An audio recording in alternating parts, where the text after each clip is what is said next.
I'm going to formally call the September Borough Board meeting to order. If everybody can just please rise and to the pledge.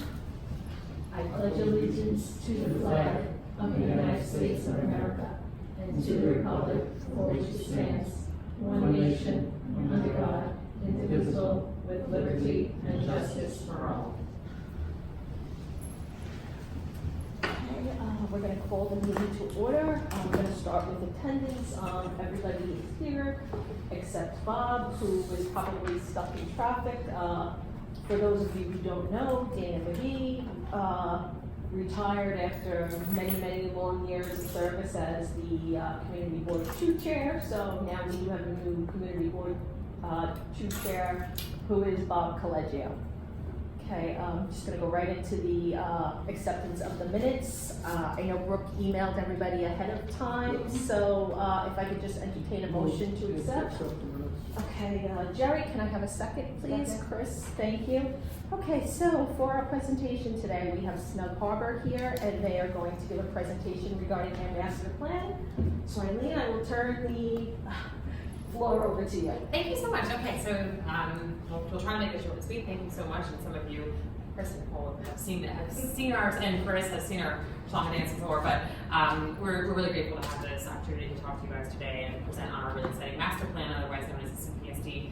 I'm Eileen Hughes, the president and CEO of Snug Harbor, and I'm joined by Allie Patron, who's our director of operations and capital projects. So before we dive right into the details of the plan, what the plan is, and why we're so excited about it, I just want to give very brief context on why time is now for Staten Island, really where we are. So I think this room, needs no reminding of where we are in New York City's cultural landscape. But we're sitting here in the cultural capital of the world, New York City, and Staten Harbor is one of just 33 CIGs. That's the cultural institution groups, and our brand is on the rise with the innovative new programming, things like the Winter Lantern Festival and new leadership. We are making our site more accessible, more exciting than ever to diverse audiences and to attract our new visitors. And this work is being done in the context of amazing things happening in tourism our borough, like this coming right out of this office, the helping us brand the new unexpected borough with a picture of Snug Harbor right there. And even just last week, we were really excited to be the feature article in the coveted New York Times,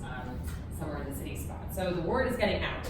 Locally, Snug Harbor is the cultural anchor of our borough and an incredibly important community resource. We are, as many of you know, we are the touch point for first cultural experiences, from first ballet class, first play you saw, you got married, you got your first tomato off the vine here. We all know that a thriving cultural sector is a hallmark of a sustainable and healthy community. And so we're very proud to play that role in the daily lives of our residents. And also in the inflated work we do to support the nonprofit business sector, small businesses, artists. Snug Harbor, let's not forget, is home to over 40 small businesses, and we are the largest cultural employer in Richmond County. We know of this collectively. So people working on our site are working to create world-class cultural experiences and to preserve our landmark architecture. And this is really exciting and unique, and it makes Snug Harbor so unique, and it's something we should all really be proud of. And this increase in visitorship is just one tell of the new energy that is palpable on our campus. And when I came to Snug Harbor, I just had my 2-year anniversary. I believe then, as I believe now, that we are sitting on an incredible dynamic gem, and that the key to unlocking us is to be branded and experienced as one destination home to world-class organizations. And there were internal personalities and politics of the past that were not allowed for that prosperity and that collaboration, and that is not the story anymore. We are excited on our campus. We have the buy-in of our constituents, hopefully of our community, and hopefully of all of you. We really are trying to prove worthy of our investment, and the investment we have, thanks to every city council member in Staten Island and the borough president who just came together with the mayor to give us this $8.2 million, the largest capital allocation given to any museum or cultural destination in New York City. That is a sign of the investment, and we are thrilled and excited to have that. We all know a successful Snug Harbor lifts up all our campus partners, and that ripple effect is profound in our community. We measure our economic impact in the contractors and vendors we hire to the tune of millions of dollars, to the people we employ, to the communities we build, to the visitors we attract. And over the next 5-10 years, Snug Harbor is not just going to benefit from, we are going to contribute to incredible economic growth in this borough. And this master plan is our roadmap to get there, and we are excited to execute on that vision. So what is the master plan? I turn it over to Allie. I'll scroll for you. I'll try. Okay. Okay. Hello. So, as Eileen said, the time for Snug Harbor is now, and the time for responsible, thoughtful future planning is now. And that brings in CPSD. So, what is the CPSD? CPSD stands for Capital Project Scope Development. It's a very prestigious program that we were accepted into before my time, but Eileen had a very active role in seeking that acceptance. It's a program that's funded primarily and actually solely by the Office of Management and Budget from the Mayor, with support from DCLA and DEC. The three goals of this master plan are, as you see them here, improving visitor experience across the entire campus, upgrading buildings and infrastructure, and expanding opportunities for earned income. So the CPSD project is a year-long project. It kicked off last October, and we are so incredibly grateful for the project team that we have working with us. Marble Architects is the lead for this project. They are a world-class architecture firm that is incredibly well-versed in master planning efforts, both across New York, across the country, and even worldwide. They have been an incredible ally to us, and they are truly, truly talented and invested in the future of Snug Harbor. On the technical and engineering side, we have Lero Engineers, also a real powerhouse in the engineering industry. They have scoured every single bowel of every single building of our campus, looking at infrastructure systems, trying to make our campus sustainable and resilient and efficient for future generations. The design team is rounded out by a slew of subcontractors, subconsultants that touch on every single unique aspect that's present on Snug Harbor's campus. We have landscape architects, historic preservation experts, lighting experts, IT experts, wayfinding and signage. Just about anything that you can think of, we have someone on our project team that's looking at it. And like I said, this is a year-long process, but that year is broken up into 3 different stages. Right now we're in stage 3.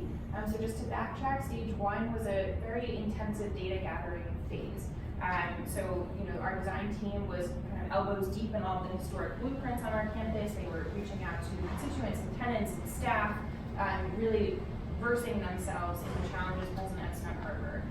Stage 2 kind of took all of that data and distilled it into 3 concept plan options. Those 3 concept plan options were shared with many of the stakeholders at Snug Harbor. They were shared with our staff, with our tenants, with our constituents, with the public. We did interactive outreach sessions. It was a really exciting phase of this project. And stage 3, which is where we are now, is kind of refining all of those previous stages and recommending a master plan for Snug Harbor. So just to kind of walk you through where we came from and how we got to this point, the 3 recommended schemes that we were entertaining are identified as loops, districts, and meridian. The loop plan kind of capitalizes on the eccentric and explorative nature of Snug Harbor's campus. It encourages the visitor to meander throughout the grounds, to really take it all in. The districts tries to really heighten the different personalities of Snug Harbor. So there's the architectural core, the gardens, the ecological farm personalities, so that one really heightens all of those. And the meridian connects the entire campus through this central spine that goes from the historic waterfront all the way through the gardens and out the south, sort of organizing feature. So these are our 3 concept plans. They look a little bit different, but all 3 are rooted in those 3 primary goals that I talked about at the beginning. So visitor experience, preserving infrastructure in our buildings, and creating opportunities for earned income. They also have a lot of programming aspects in common. The touch points of each of these master plans is creating a pedestrian core, so pushing all the vehicles to the perimeter of campus. And you can see that's interpreted in different ways, but there's sort of these loop circulation patterns throughout the campus. Another commonality between all 3 is harnessing stormwater as a useful tool for programming, but also for infrastructure investment and to make Snug Harbor resilient for future generations. So these 3 plans were shared with over 200 participants from our community, from our campus, from our users. And these outreach sessions, as you can see excerpts from here, were led by our design team with support from us. And they were these really positive, interactive workshops. You can kind of see here on the tables, basically the design team put forth programming ideas for Snug Harbor. What do you want to see on Snug Harbor's campus? The support was overwhelmingly positive. The community is bought in, they're excited. They feel that Snug Harbor is in good hands and they want to see it preserved and enhanced for the future. And this was so exciting to see what everyone actually wants to see, the people that really love Snug Harbor. So during one of these outreach exercises, we actually had the participants put stickers on different themes for Snug Harbor, so green, yellow, and red. Turns out people don't want to see a giant slide on Snug Harbor's campus, and they don't want an observation point, but they do want more art classes. They do want more community gathering spaces. They do want more efficient infrastructure. They do want outdoor recreation spaces. So it was great to really take Wine terraces. a wine terrace. Yeah. It was great to kind of take all these anecdotal opinions that are kind of floating out there and enthusiasm for Snug Harbor and really chart it and map it in such an efficient way. So this brings us to our recommended master plan for Snug Harbor. So this master plan basically takes all of the key elements and the kind of winning elements of all of the previous master plans and kind of layers it onto each other and comes up with this really well thought out roadmap for Snug Harbor. It's preserving what's here, enhancing what could be here, and again, coming back to visitor experience, asset preservation and infrastructure enhancement, and opportunities for earned income. The plan kind of separates Snug Harbor into these three different areas: culture, garden, and farm. We're really looking forward to kind of rolling out this master plan on a smaller audience in each of you and in each of your offices coming up. This just gives you kind of a little bit of a taste of how we're envisioning the future. I want to give you a snapshot into one of these key concepts. So creating Chapel Road as a gathering space, as a central plaza, is really key, and it was key from the beginning. And this is kind of a rendering of how we see the master plan enacted in this way. Right now, the experience of coming into Snug Harbor, you often feel like you're coming in through the back door. This is a way to kind of flip that. This is the front door. This is the eclectic nature of Snug Harbor. This is where you come to see the visitor center and kind of orient yourself. We're very excited to see the waterfront reactivated. It's an important part of our history, and it's also an important part of our future. These plans to reactivate the waterfront are completely integrated with borough-wide plans for rapid transit and bus transit options. We're excited to see a new take on old perspectives. This is our front lawn, our historic front lawn, but re-energized with new pedestrian circulation patterns, restored viewpoints to the waterfront, and new areas for gathering, new plazas and programming spaces. And behind all of this, behind all of these renderings, is a really deep dive into the infrastructure that's literally underlying Snug Harbor. The only way that we can grow as a campus is if we're investing in our infrastructure that can provide reliable utilities to our partners that I think so greatly expressed. These are mechanical and plumbing drawings that kind of go through each. Sorry, it's loading. Is it coming?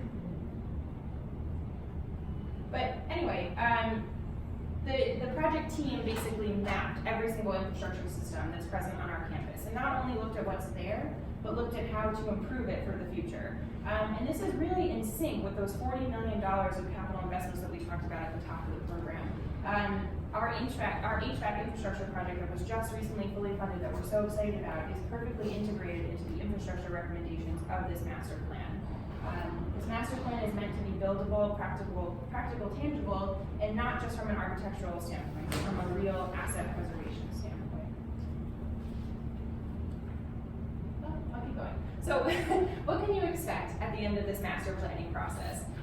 This is all amazing, and these are lofty goals, and they're actually going to be implemented.